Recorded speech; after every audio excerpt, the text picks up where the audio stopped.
Está no ar o Lições da Bíblia, o nosso encontro semanal de estudo profundo da Palavra de Deus. E hoje a gente continua a nossa caminhada pelo livro dos Salmos e vamos entrar em salmos que cantam a história da salvação, que mencionam os grandes feitos poderosos de Deus no passado. É sobre isso e muito mais o Lições da Bíblia que está começando agora.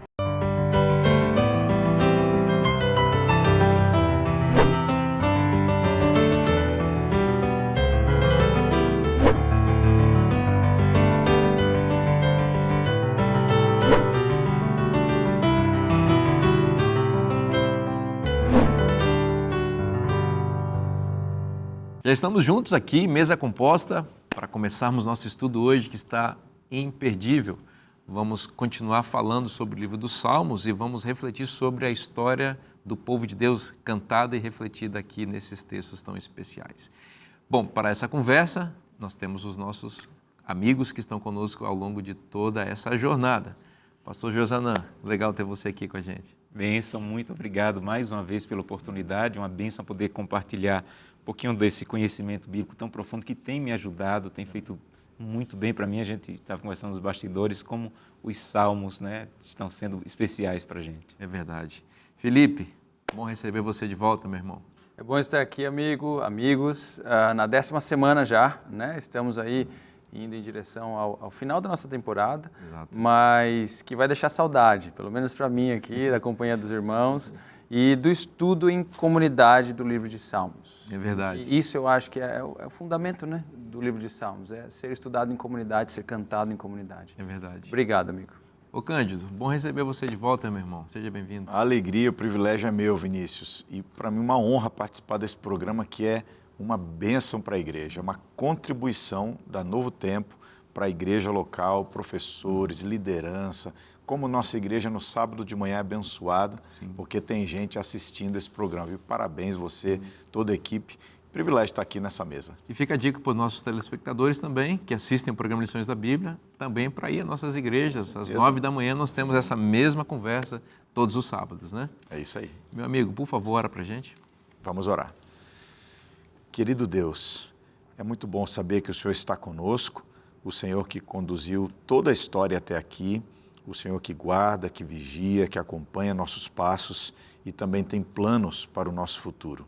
Agora, com a Tua palavra aberta, abrimos também o nosso coração.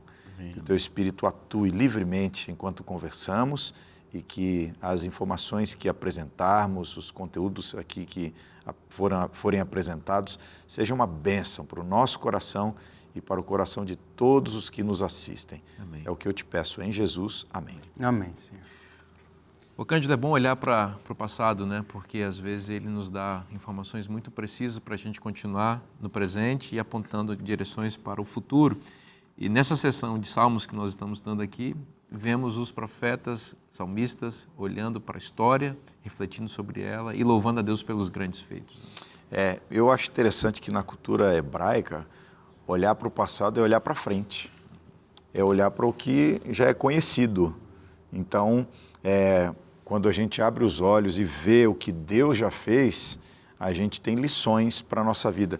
E o estudo dessa semana traz aqui no seu início o Salmo 78. É o salmo mais longo dos hinos nacionais aí, das canções de Israel.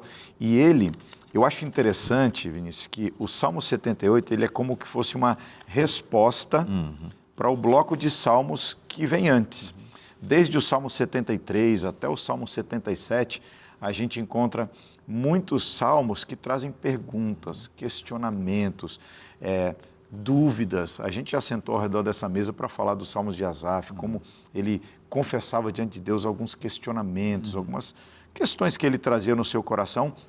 E aqui, agora o próprio Asaf, ele volta nesse Salmo 78 respondendo, através da história, o seu olhar para frente, por assim dizer, para o que já está claro, que Deus fez na história, ele traz aqui respostas, né? Rememora atos divinos do passado. Isso com certeza lança luz para a sua jornada, para a sua caminhada. Certamente isso também é uma lição para a nossa própria vida, né? Que quando a gente olha para trás, vê as grandes coisas que Deus fez na nossa vida, né? um fundamento bem seguro para a gente continuar, mesmo quando as circunstâncias não são tão favoráveis e às vezes a gente é tentado a desistir. A gente olha para o que Deus fez, a gente tem esperança de que Ele vai continuar fazendo, confiando nas suas promessas. Em outras palavras, a gente tem esses salmos, né, históricos revisando a história de Israel com um propósito bem definido, né? Aparentemente, a ideia é destacar a fidelidade de Deus em contraposição à falta de fidelidade do ser humano, né? Você tem, parece que a ênfase do 77 é chamar, o 78, perdão, é chamar o povo a escutar a lei de Deus, e nós vemos isso logo no primeiro verso. Meu povo, escute a minha lei, dê ouvidos às minhas palavras, as palavras da minha boca. Abrirei os meus lábios para proferir parábolas e publicarei enigmas dos tempos antigos. É bem interessante, né? Por que ele fala que o conto, ao contar o passado, ele está falando de parábolas? Ou ao contar do passado, ele está falando de enigmas, né? Porque tecnicamente falando deveria ser, na verdade, algo bem claro, né? Eu estou falando de uma história, todo mundo aqui conhece. Mas talvez essa parábola ou esse enigma que ele aparentemente está contando é porque ele está querendo conectar essa história com a sua história, com a nossa história. O que isso significa na nossa vida, né?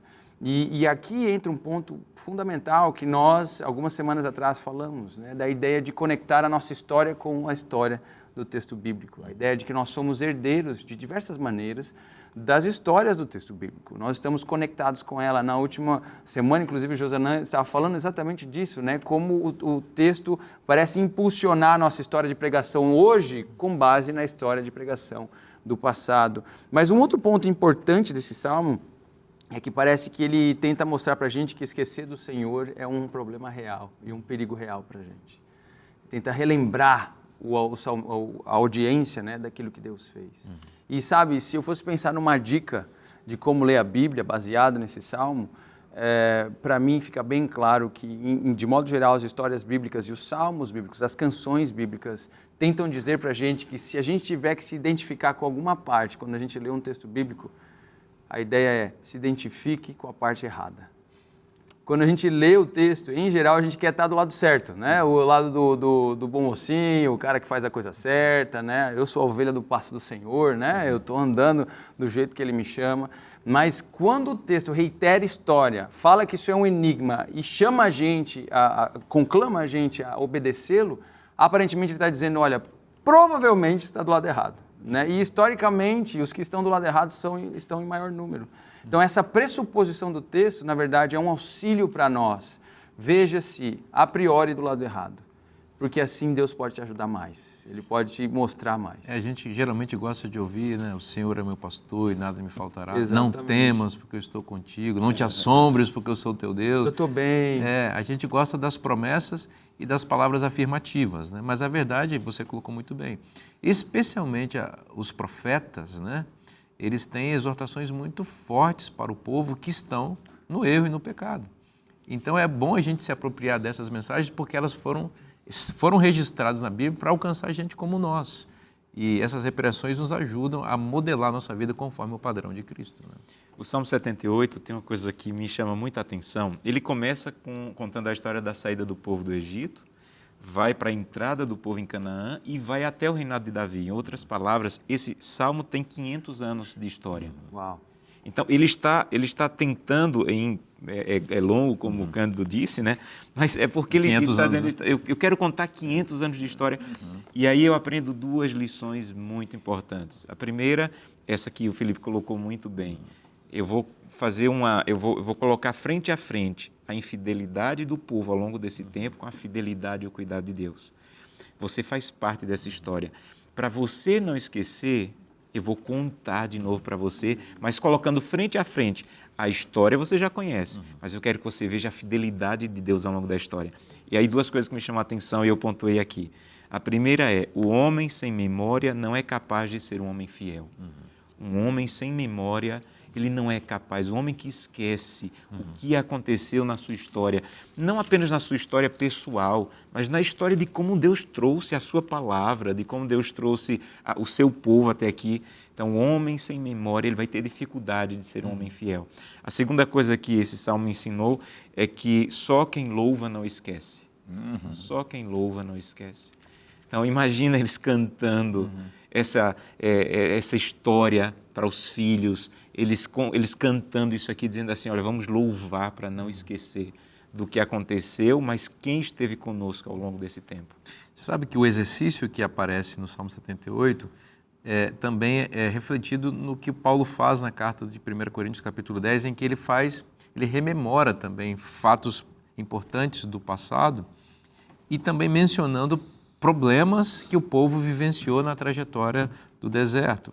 E aí no verso 11 ele vai resumir e refletir sobre o que ele está, o objetivo pelo qual ele está rememorando isso. Ele diz, estas coisas lhe sobrevieram como exemplos e foram escritas para a advertência nossa, de nós outros, sobre quem o fim dos séculos tem chegado. Aquele, pois, que pensa estar em pé, veja que não cai. Filipe, isso se conecta bem com o que você colocou, né? Olha, vai ler a Bíblia, lembra que isso foi escrito para exemplo seu, para você ficar atento, para você ficar alerta, para você não cair. Se você cuida que você está em pé, né, cuidado para você não... Quando virdes o argueiro no olho do teu irmão, olha a trave no seu. Né? Aparentemente o texto está tentando contrastar a nossa existência frugal desse mundo, nesse momento, com ambos os polos, né, da fidelidade de Deus contínua na história e da infidelidade constante de seu povo ao longo da história. Então, assim, você tem as duas coisas diante de você.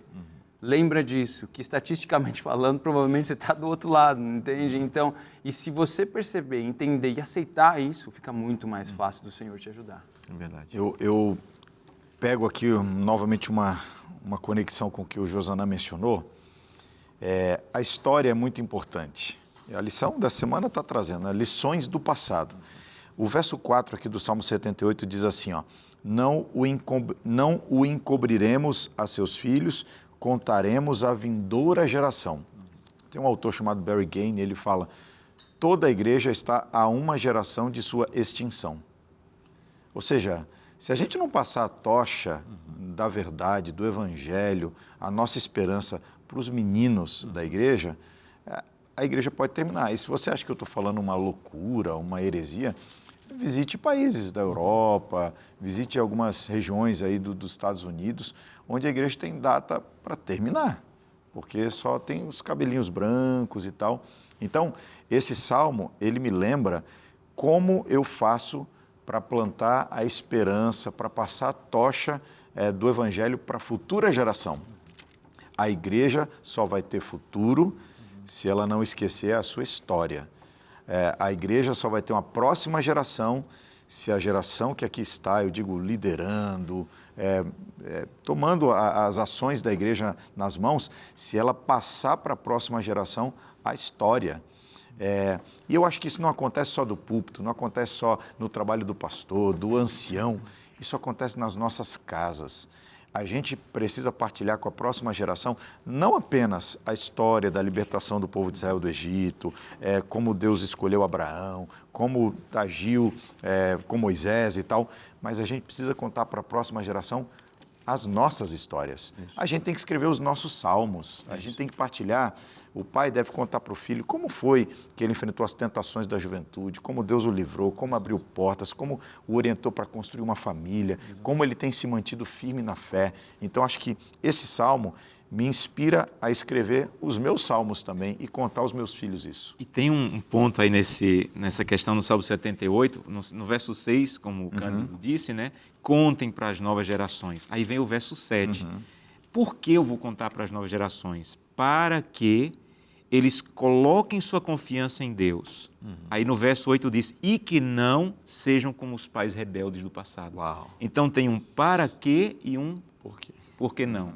Então, por que eu devo contar?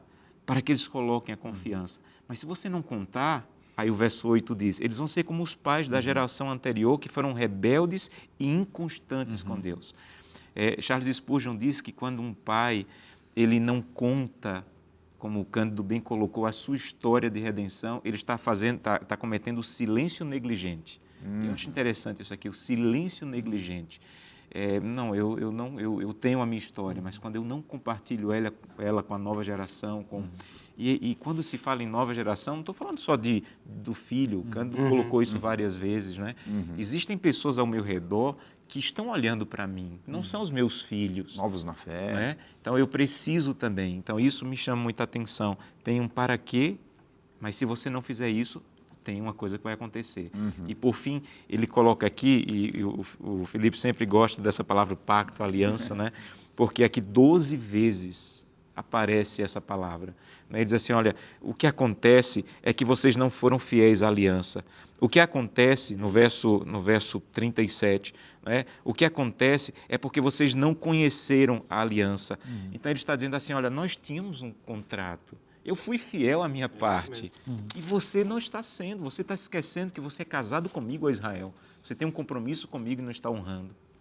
É muito interessante essa observação, porque aparentemente o texto está apontando para o fato de que cada geração tem que reapropriar, ou tem que se apropriar das histórias, e não só das histórias, dos pilares dessas histórias que a antiga geração viveu ou deixou de viver. Né? Então, cada geração tem uma nova escolha. Isso me lembra muito, está fora de Salmos, mas veio um texto na mente aqui agora que envolve a história que nós vemos ali no Salmo 78. Está no livro de Juízes, na morte de Josué. É bem interessante uma afirmação que o texto fala sobre geração, ou a elaboração sobre a nova geração que o texto dá. Né? No verso 8 do capítulo 2 de Juízes, nós vemos o seguinte: Josué, filho de Num, servo do Senhor, morreu com a idade de 110 anos. Foi sepultado em sua própria herança, em Timnat-Heres, na região montanhosa de Efraim, ao norte de Monte Gaás. Toda aquela geração também morreu e foi reunida a seus pais. E depois dela se levantou uma geração que não conhecia o Senhor nem as obras que ele havia feito por Israel. Então os filhos de Israel fizeram o que era mal aos olhos do Senhor, servindo aos Baalins. Você percebe a sequência do texto, né? Morre o líder, morre os anciãos junto com ele. Eles não conhecem as histórias, eles não conhecem o passado. E a próxima afirmação é, eles começam a servir os deuses. Não conhecem o que aconteceu. Não conhecem o que trouxe eles até aqui. Tem a sensação de desconexão histórica. Eles não têm origem, não sabem de onde vieram. E isso ocasiona a queda. Aí, só uma ponderação. Eu sempre falo com jovens sobre isso. Claro, talvez quando eu falo com os líderes, pastores, a gente fala isso, né? Conte a história. Mas para os jovens, conheça a história, busque a história, porque uma fé emprestada é uma fé imprestável. A gente precisa construir a nossa fé baseado nas histórias que a gente conhece. Eu tenho um texto bíblico que eu gosto muito, que acho que é Hebreus 11, verso 4, dizendo a experiência dos 3 patriarcas mais importantes.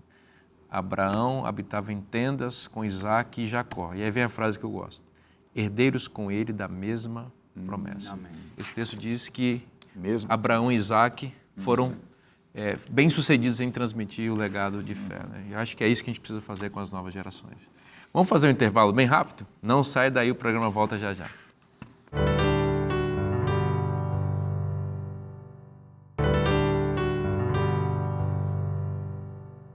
Estamos de volta para continuar estudando a Palavra de Deus. A gente está falando sobre lembrar do passado e também contar os grandes feitos de Deus para as novas gerações.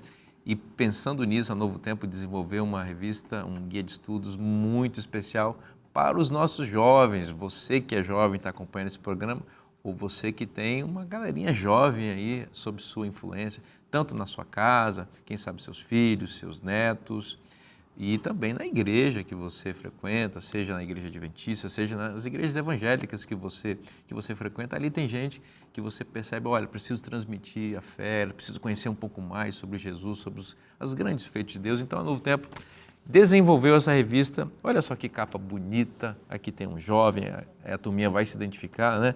Eu no Universo, a sua identidade como jovem cristão. É uma revista que vai ajudar o jovem a entender quem ele é, os planos de Deus, o propósito de Deus, o que a Bíblia tem a dizer sobre a juventude, uma série de textos e mensagens que vão fortalecer na mente do jovem o seu papel como cristão. Bom, pastor Vinícius, gostei da proposta, quero isso para os meus filhos, quero isso para mim, que eu sou jovem, também assisto o programa Lições da Bíblia, afinal tem aqui o pastor Cândido, que é líder de jovens, então você também está assistindo. Como é que faz para ter essa revista, que é um oferecimento gratuito por causa das ofertas dos Anjos da Esperança? É só você mandar um WhatsApp para esse número que está aparecendo na sua tela, 12 9844 4449, é o WhatsApp que você tem acesso a um pequeno cadastro que você preenche e a gente envia para você sem custo nenhum esse material. Pastor Vinícius, eu gostei, mas eu queria outras opções. A gente tem para você também. Olha, o sábado na criação. Olha, quer conhecer um pouquinho sobre o sábado e a relação com a criação? Essa revista é especialmente para você, você tem acesso no mesmo WhatsApp. Pastor Vinícius, já tenho essa. Olha, a gente lembra da revista A Origem de Tudo, que fala da criação, interação, fé e ciência. Então, além dessas, tem um catálogo extenso de revistas na TV Novo Tempo para atender você de acordo com as suas necessidades. Cândido, vamos continuar falando no Salmo 78 ainda? Vamos. Vinícius, só tem um problema dessa temporada. Antes de começar a temporada, eu achava que eu tinha um salmo predileto. Mas cada semana esse salmo muda. Agora é o A gente 78. vai estudando, vai ouvindo o que é compartilhado. E o 78 está mexendo assim muito com o meu coração. Primeiro que eu percebo que o Salmo 78 parece que é apresentado como uma demonstração do que é dito no 77, verso 20. O teu povo, tu o conduziste como rebanho, pelas mãos de Moisés e de Arão. Deus conduz o povo. E aí ele conta a história. Agora, se a gente está falando de lições do passado, para mim há pelo menos 6 coisas que esse salmo descreve que são fontes de aprendizado. Porque esse salmo fala de instruções claras que Deus dá. Esse salmo fala de erros cometidos pelos antepassados. Esse salmo fala da provisão divina. Esse salmo fala da disciplina que Deus realizou em relação ao seu povo. Esse salmo também destaca a soberania de Deus e também destaca os decretos divinos. Olha quantas coisas são usadas nesse quadro aí de aulas que o salmista oferece para a gente. Então, é um salmo para a gente meditar bastante mesmo, viu? É verdade. Muito bom. Felipe, quando a gente vê esses salmos que são históricos assim, a gente já falou isso, mas é importante enfatizar que a história ela vai se tornando teologia, né? A história vai se tornando matéria-prima para ensino, né? Então, conversa um pouquinho com a gente sobre, especialmente esse termo teológico tão importante para a compreensão da Bíblia, que é a tipologia. Sim, aqui está um ponto importantíssimo que a gente já repetiu algumas vezes, né? A gente viu, por exemplo, na tipologia de Davi, algumas conversas atrás, e agora nós estamos vendo a história patriarcal, que o nosso guia de estudos vai mostrar para a gente no Salmo 105. E aqui, antes da gente entrar nos detalhes dele, é importante a gente entender e reiterar uma coisa, esses detalhes que a gente conversou, que, primeiro, na Bíblia, a teologia não precede a história, né? Então, a história vem primeiro, os atos de Deus salvíficos primeiro, ele age primeiro. Criação. A criação, exatamente. Então, o trabalho dele na história precede a elaboração teológica, né? De tal maneira que, e por isso que a Bíblia é essencialmente prática, né? Por isso que ela lança a mão de coisas práticas, porque ela está lidando com coisa do dia a dia. E o teólogo, ou o autor inspirado, antes do teólogo, ele vai trabalhar a teologia em cima da história feita. Então, a terminologia, ou o termo tipologia, se refere ao fato de que algumas dessas histórias são intencionalmente lidadas, orientadas por Deus para apontar para o futuro, né? Para lidar para o futuro. O Salmo 105, na minha opinião, novamente toca nisso, ao falar de padrões na história, que basicamente é o envio de alguém, ou de um homem à frente do seu povo, e esse homem, então, traz libertação consigo, né? Você veja que o Salmo 105, ele basicamente ele foca, né, ou ele está focado nas histórias dos patriarcas da fé, né? Não é qualquer história, ele vai falar de Abraão, ele vai falar de José, ele vai falar de Moisés, de grandes homens que tiveram, e diferentemente do Salmo anterior, tiveram a sua história boa com Deus, de fé com Deus, baseando a história ou a libertação do seu povo no futuro, né? Agora, em 2 momentos específicos, no verso 17 e no verso 26 do Salmo 105, nós vemos essa ideia de um homem que é enviado à frente, né? Nós vemos o verso 17, adiante deles enviou Deus um homem, José, que foi vendido como escravo. Apertaram seus pés com correntes, puseram uma coleira de ferro no seu pescoço, até cumprir-se a profecia a respeito dele, tê-lo provado a palavra do Senhor. O rei mandou soltá-lo, o dominador dos povos o pôs em liberdade, constituiu-se o senhor da sua casa e administrador de tudo que possuía, para que, como bem quisesse, sujeitar os príncipes e ensinar a sabedoria aos seus anciãos. A figura poética que ele faz da história de Abraão é fantástica, de José é fantástica, porque ele desce de filho de seu pai, de primogênito da sua mãe, para um escravo, sofre por isso, e esse sofrimento e a eventual redenção dele o habilita a sujeitar príncipes e reis. É impressionante o texto aparentemente apontando para essa libertação que vem de um homem só. No verso 26 nós vemos a mesma coisa. Deus lhes enviou Moisés, seu servo, e Arão, a quem havia escolhido, por meio dos quais entre eles fez sinais, ou deu sinais e maravilhas na terra de Cam, ou seja, sinais e maravilhas através de um homem, que sinais estes, então, que operam maravilhas e salvação para o povo de Deus. Então, a ideia da tipologia está enraizada nessa ideia de que a história precede a teologia. Aqui, você citou o Salmo 105, verso 19, né? Até cumprisse a profecia a respeito dele, falando de José. Eu acho que esse texto é muito forte, porque mostra que a experiência de sofrimento de José ela estava profetizada. Exatamente. Então, e talvez isso seja, talvez não, eu creio que essa seja a resposta ou a chave para entender por que ele foi tão fiel e tão resiliente. Ele fundamentava a sua vida na consciência de que ele não vivia aleatoriamente.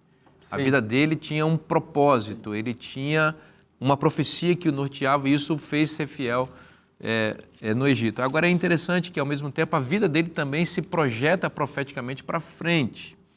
Ele passa a ser profecia. E aí você vê, por exemplo, que a própria experiência de Moisés, citado também aqui, ela de alguma maneira reflete a experiência de José. Exato. Moisés também ele está no Egito, ele também está na corte egípcia.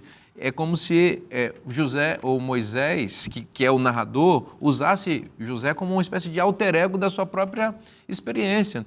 Você vê os dois ali. Uhum. E o texto vai acrescentando, o texto bíblico vai acrescentando heróis que vão, de alguma maneira, refletindo as histórias dos patriarcas e heróis anteriores. Um vai profetizando a vida do outro e o outro vai acrescentando camadas e significados e experiências a mais, mas todas que combinam com aquela mesma profecia que orienta a vida de todos. Ou seja, é como se Deus estivesse dizendo, olha, lá na frente vai vir o herói maior. Exato. Então vai olhando a vida deles, é como se estivesse ascendendo até chegar no descendente da mulher que vem para cumprir a profecia por excelência, que é esmagar a cabeça da serpente. Outra coisa que me chama a atenção no Salmo 105, ainda comparando com o 78, né, isso que o Felipe colocou, de que o 78 é queda, é derrota, é falha. O Salmo 105 também conta a história, mas sobre outra perspectiva, lealdade e perseverança. Uhum. Ele vai apresentar a lealdade e a perseverança dos patriarcas. Para mim é como se o Salmo estivesse dizendo assim, é possível. Você não precisa apenas imitar as quedas, as falhas apresentadas no Salmo 78. Eu vou te apresentar pessoas que conseguiram andar com Deus, que foram fiéis a Deus. E 9 imperativos são apresentados nesse Salmo 105 de como eu devo expressar isso a Deus. Então ele diz aí, você deve dar graças, invocar, tornar conhecido o nome do Senhor, cantar para Ele, falar sobre Ele, glorificá-lo, alegrar-se, buscar e lembrar. Então, esses imperativos que tem aí no Salmo 105, é Deus dizendo assim, agora eu quero que você expresse isso. Eu quero que você me adore através do que eu tenho feito na história e na sua história. Eu gosto de uma história da época da Guerra Civil Americana, que numa pequena vila, uma pequena comunidade, um pastor, ele viu que todos os homens estavam sendo levados para a guerra. E ele resolveu fazer um culto na pequena igreja ali da vila. Todas as famílias vieram para pedir a Deus proteção por todos os homens que iam para a guerra. A guerra aconteceu, quando terminou a guerra, esses homens voltaram e agora o pastor resolveu fazer um culto de louvor para agradecer a Deus porque eles haviam voltado vivos. E ele começou a ver, na hora do culto de louvor, que uma família não estava.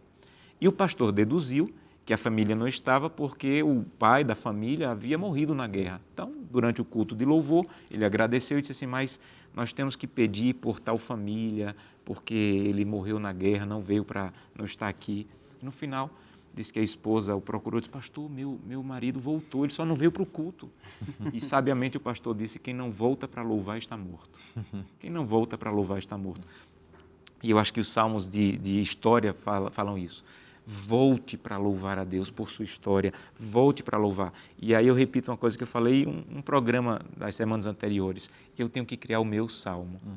Não é? O meu salmo de quedas, Salmo 78, e o meu salmo de vitórias, porque Deus me deu vitórias, como diz no Salmo 105. A minha história, voltar para louvar, mostra que eu estou vivo. Exato.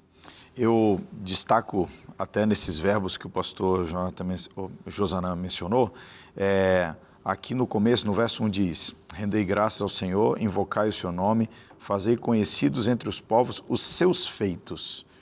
Eu acho que existem pelo menos 6 coisas aqui que o salmista apresenta durante toda a sua poesia como sendo esses feitos de Deus.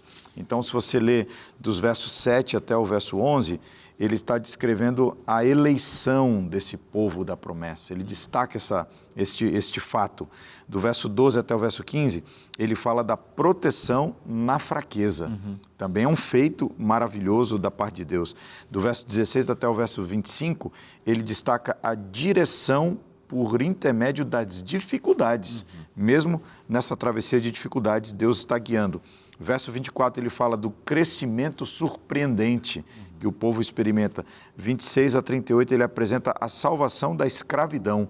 E do 39 a 45, o suprimento das necessidades. Feitos maravilhosos. Ele anuncia esses feitos no começo do Salmo e depois ele descreve. Agora, o verso 5, ele diz, lembrai-vos dessas maravilhas. Quando eu leio esse verso, a minha mente já vai para uma canção, né? Porque tem um outro salmista moderno, o Daniel Salles, que escreveu Graça, Simples Assim, e outras canções, Todos Vós que Tendes Sede. Ele também escreveu uma música com esse título, Lembrai-vos. A Laura Morena gravou num dos seus últimos álbuns aí, e ele descreve, ele coloca numa melodia moderna também estes feitos maravilhosos da mão de Deus e feitos que ele tem realizado na nossa época, na nossa geração. Lembrai-vos, uma trilha sonora aí para entrar o sábado também. Legal. Eu acho bem interessante essa junção de louvor e lembrança e memória. O nosso guia nos faz entrar nessa ideia do louvor, do clamor por arrependimento e a conexão desse clamor com a ideia de memória, de lembrar da história, quando ele nos leva ao Salmo 106. E eu fiquei assim, esse Salmo, eu tenho que dizer que enquanto eu estudava ele, eu chorei que nem uma criança, porque existem alguns fenômenos narrativos dentro dele que parecem apelar para essa apropriação da nova geração da história do passado, né? Em narrativa ou em qualquer texto, eu estou falando com um editor, né, que sabe muito bem isso, a troca de gênero, a troca de pronomes pode indicar diversas coisas. Pode indicar distanciamento, pode indicar aproximação, e a forma como você faz ela mostra para o leitor se você está se distanciando ou se aproximando do leitor. E se você troca da primeira pessoa, eu, para a segunda, tu, você está indicando eu e você, né, no processo. Mas se você faz o caminho contrário e volta para a primeira pessoa, você automaticamente se aproxima daquilo que você descreve, né? É muito interessante que nos primeiros versos nós vemos esse processo, no capítulo 106. Deem graças ao Senhor, aleluia, né? Deem graças ao Senhor porque Ele é bom, porque a sua misericórdia dura para sempre, ele começa. Quem poderá contar os poderosos feitos do Senhor ou anunciar todo o seu louvor? Bem-aventurados que guardam a retidão e os que praticam a justiça em todo o tempo. Lembra-te de mim, Senhor. Está falando de mim, dele, né? Eu. Segundo a tua bondade para com o teu povo, segunda pessoa. Visita-me, primeira pessoa, com a tua salvação, para que eu veja a prosperidade dos teus escolhidos e me alegre com a alegria do teu povo e me glorie com a tua herança. É interessante. Eles, enquanto a coisa está bem. É bem interessante. Só que quando ele vai descrever o que está ruim, olha o verso 6, logo na sequência. Nós pecamos. Nós pecamos. Ele se alegra e reconhece a bênção na vida do outro mas quando a maldade, ele se inclui nessa maldade. E é muito interessante que o Salmo vai terminar com isso, lá no verso 47, com a Daniel primeira também pessoa faz isso, do né? plural. Exatamente, eu lembrei Daniel disso. Daniel 9, verso 47. Salva-nos, Senhor, nosso Deus, congrega-nos dentre as nações, para que demos graças ao teu santo nome e nos gloriemos no teu louvor. Essa ideia de identificação com o grupo, com o povo, com o corporativo, com a ideia do povo de Deus, está fora de moda hoje em dia. Né? A gente fala muito de quem nós somos. Religião pessoal. O Deus que fala comigo individualmente, que não tem nada a ver com o grupo. Eu posso adorá-lo de fora, né? Mas é muito interessante que a habilidade que o salmista tem de perceber isso no outro não o leva a se excluir. Ele o leva a se incluir, a se apropriar da história passada, se incluir na história desse povo e clamar pela bênção para todos, não só para ele. É que a aflição de uma pessoa não é só dela, ela é sempre coletiva. Eu me lembro do Evangelho também, Marcos 9, um pai que leva um filho a Jesus e começa a descrever os problemas do filho, e quando a coisa vai ficando dramática no diálogo, ele diz: se tu podes alguma coisa, tem piedade de nós e ajuda-nos. Era o menino que estava sofrendo, mas o pai, ele percebe que o problema é nosso. E é sempre assim, os problemas são sempre coletivos, nunca são individuais. Vamos fazer um intervalo bem rapidinho para a gente dar uma olhadinha nessas bênçãos que a Novo Tempo prepara para a gente nos intervalos. Nos preparamos para o terceiro bloco, que vai começar já já.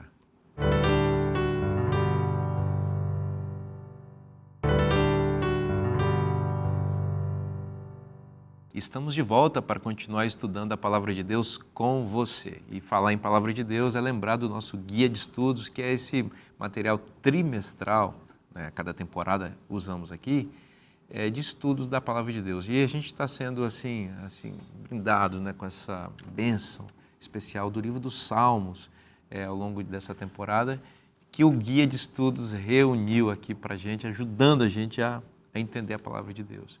Na próxima temporada tem outro tema e você sabe, a cada 3 meses se renova aqui o programa Lições da Bíblia, porque se renova o estudo do nosso guia. Pastor Vinícius queria muito ter esse guia. Alguns falam: pastor, eu queria ter o livrinho. Eu já vi alguém falar: quero o livrinho. Você quer o livrinho? É só você acessar cpb.com.br. Você pode comprar de forma avulsa esse material, ou seja, comprar a cada temporada. Mas você lá no site também pode ser direcionado para fazer uma assinatura desse material. E aí você vai receber na sua casa semanas antes do início do trimestre, já para você já ir se acostumando com o tema que vai chegar. Então, não deixe de ficar sem, né? Não fique sem desse material tão importante que é o nosso guia de estudos. Você adquire em cpb.com.br. Salmos, vamos continuar, meus amigos. Vamos aqui ao Salmo 80. Salmo 80. Né? A gente chega aqui na quarta-feira, né, do nosso dia de estudo, nessa que é a 10ª semana, e vamos falar de um outro salmo agora, que é o Salmo de número 80, que fala sobre uma parábola, né, uma metáfora mesmo ali, que o salmista utiliza para falar do povo de Deus, sobre a videira do Senhor, o Senhor plantando essa videira que é comida pelos lados, né? Ela cobre os montes, é uma ideia bonita, assim, né? Uma videira que toma os montes ali da região de Israel. Agora, eu gostaria de destacar nesse texto a repetição de uma frase, né? Que ocorre em alguns momentos. Aqui a gente vê no verso 3, né? Restaura-nos, ó Deus, faze resplandecer o teu rosto e seremos salvos, né? Nós temos no verso 7... Eu li isso no verso 3, né? No verso 7, de novo. Restaura-nos, ó Deus dos exércitos, faze resplandecer o teu rosto e seremos salvos. Né? No verso 19, terminando o salmo, restaura-nos, ó Senhor Deus dos exércitos, faze resplandecer o teu rosto e seremos salvos. Entre eles, então, ou entre essas expressões, né, do esplendor do rosto de Deus, nós temos, então, o desenvolvimento da metáfora da videira, né? De como ela cresce, de como ela é atacada e de como aqueles que a compõem clamam pelo resplandecer do rosto de Deus, né? Aqui nós temos uma clara referência à bênção sacerdotal, lá de Números capítulo 6, né? Quando Você tem Arão sendo conclamado por Deus a oferecer essa bênção sobre o povo, e nela ele dizia que o teu rosto, ao Senhor, resplandeça sobre ti, né? Resplandeça sobre o povo, que ele deveria abençoar o povo assim durante os sacrifícios, né? Aparentemente, o que o Salmo está fazendo é tentando conectar o clamor daquele que é atacado, dentro dessa metáfora da videira, pela bênção do Senhor sobre ele, né? Como se a história deles fosse uma semente que faz não só com que a vida deles brote como uma continuação dessa história, mas também uma semente de busca pela presença do Senhor, presença real do Senhor, o mesmo Senhor que esteve presente ao longo da história de Israel, cuja face resplandecia sobre eles quando eles venciam as batalhas, cuja face resplandecia quando eles eram de fato o povo de Deus, o povo da aliança, é a mesma face que resplandece sobre nós hoje, sobre aquele que clama essas promessas. Eu acho que aqui tem uma coisa interessante, porque ele destaca que personagens como José, Benjamim, Efraim e Manassés, que de alguma maneira, tirando Benjamim aqui, mas está associado com a família, retratam esse espaço essa parte do povo que se localizou nas tribos do norte de Israel. E sempre houve uma tensão, e lamentavelmente houve uma separação posterior, e houve uma adoração paralela que ocorria no norte de Israel, altares foram erguidos ali, e me parece que o Salmo está chamando José, Efraim, Manassés, né, para a face de Deus, que se resplandece entre os querubins, que se entroniza em Jerusalém. Parece que o Salmo está chamando a unidade nacional aqui, ou mais do que isso, a adoração única ao Deus verdadeiro no local que ele estabeleceu como o local devido de adoração e não as adorações paralelas que politicamente surgiram em Israel, dividindo o povo e fazendo com que o povo não adorasse de forma como Deus desejasse. E essa ideia de comparar o povo de Deus com a videira era antiga e continuou nos profetas, né?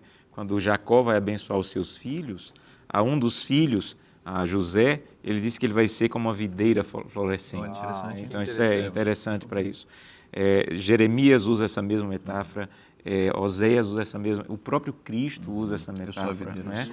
Agora, nesse salmo, de maneira específica, ele vai dizer por que ele está comparando Israel com a videira.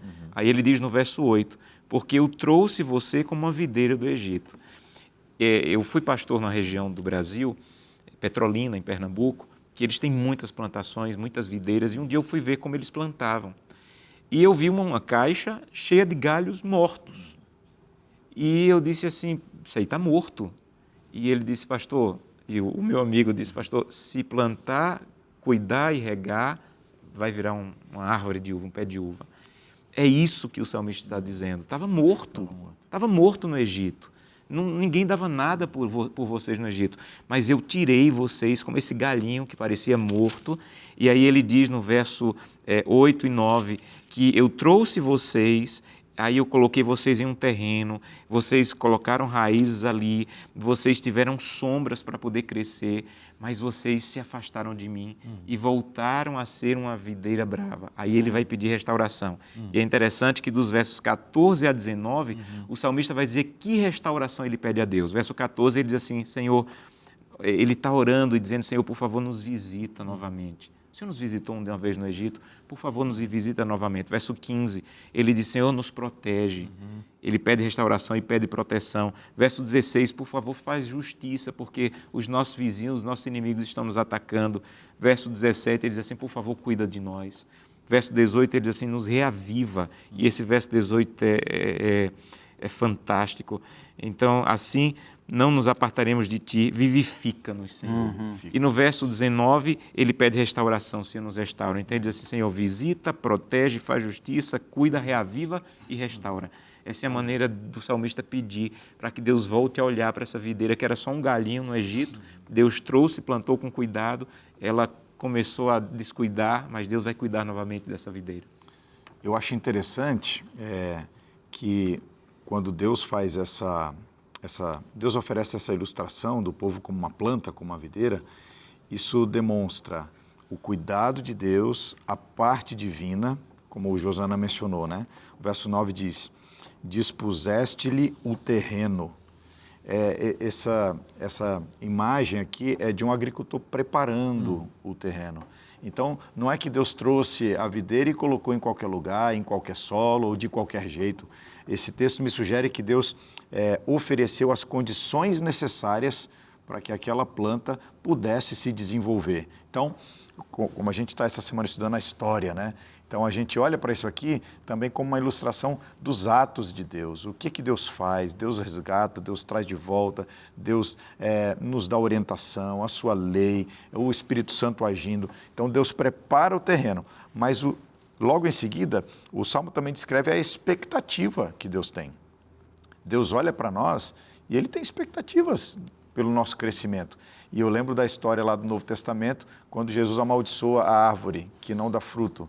Pode parecer uma coisa assim dura, agressiva e tal, mas espera aí, por que se planta uma árvore? Para ocupar espaço no solo? Não, ela está absorvendo nutrientes, ela está ocupando o espaço, a terra é uma coisa preciosa. Então, quando a Bíblia diz que Deus prepara o solo, Ele tem expectativas, eu trago isso para a minha vida. Deus me deu as condições, Ele me deu a sua palavra, Ele me deu a instrução necessária e Ele tem expectativas a meu respeito. Isso não pinta para mim a imagem de um juiz, de alguém que impõe, que quer fruto, que vai lá e quer fruto e tal. Não, Ele quer que eu desenvolva o meu potencial. E esse ponto ele é bem apresentado em outra parábola de videira, que é Isaías 5. Sim. Eu gosto de pensar em Isaías 5 como Davi e Natã se encontrando. Natã vai contar uma história para dizer assim, olha, eu quero que você entenda uma coisa aqui, Davi. E ele conta toda a história ali em 2 Samuel 12, para que Davi entenda que ele é culpado. A mesma coisa ele está dizendo, olha, vou te contar uma história de uma videira. Essa videira ela foi plantada, ela foi cultivada, ela foi cuidada, foi cavada, foi colocado água sobre ela, mas ela deu uvas bravas. De quem é a culpa? De quem é a culpa? Então é como se Isaías estivesse dizendo assim, vamos colocar aqui entre você e Deus. O que faltou Deus fazer para que você prosperasse? E aí no verso, eu gosto muito desse verso 4, como que Deus perguntando, né, que mais eu poderia fazer a minha vinha que eu não tenha feito? Eu trago essa pergunta para mim. Sabe, nos meus erros, nas minhas falhas, quando eu olho para tudo que Deus me deu, para toda a bondade de Deus, eu digo, Senhor, o Senhor não precisava fazer mais nada, o Senhor fez tudo. É minha maldade, é minha separação do Senhor, o meu pecado que eu carrego e não quero abandonar. E Deus me pergunta isso sempre, Josana, o que mais eu poderia fazer para que você fosse mais íntimo, para que você fosse mais leal, para que você andasse mais comigo? E a minha resposta é, Senhor, nada, o Senhor fez tudo. Assim como na vinha, no capítulo 5, né? E essa história, ela encontra eco lá em Lucas, né?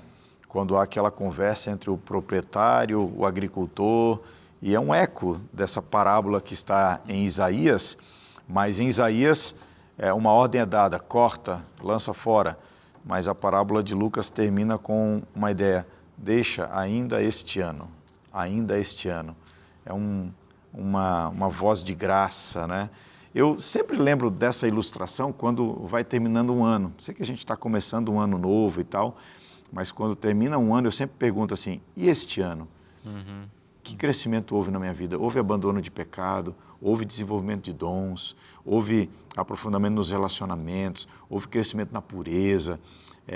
E eu acho que esse novo ano que a gente tem, né, 2024, quem sabe para alguém que está nos assistindo, possa ser um ano da graça de Deus. Deus agiu na sua vida, mas Ele te deu um novo ano, uma nova oportunidade e que a gente, na nossa vida, dê uma resposta de fruto para a glória de Deus, diante dos feitos, do cuidado e do seu amor para conosco. Você sabe que a imagem de Deus como um agricultor é uma imagem profunda, né?